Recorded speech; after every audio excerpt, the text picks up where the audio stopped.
Assalamu alaikum wa rahmatullahi wa barakatuhu, qadrli do'stlar.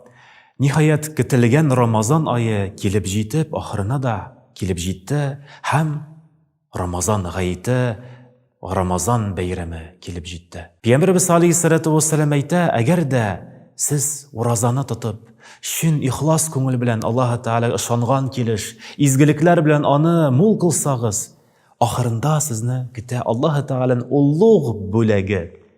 Ol bütün günahlardan arınu, azat bulu. Biz şatlana alabız. Bitti günahlarımız kıyıldı deyip şatlana alabız. Ama da lekin orazabızның qabul buldu mu yok mu?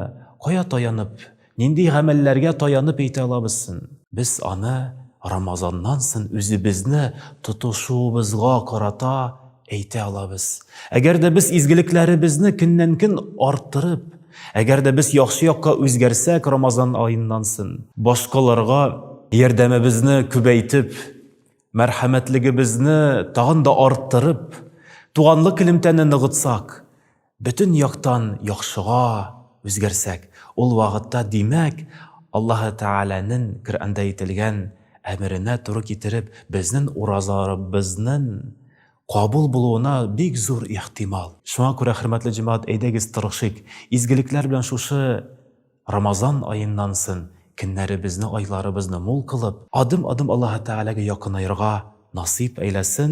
Ham Payg'ambarimiz ayta, ro'za tutishning ikki shodligi bor.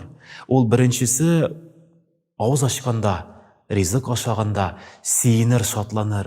Ikkinchisi esa şuşu tutilgan o'razalarning natijalarini ko'rganda tag'in da siyinishlar ko'proq bo'lar.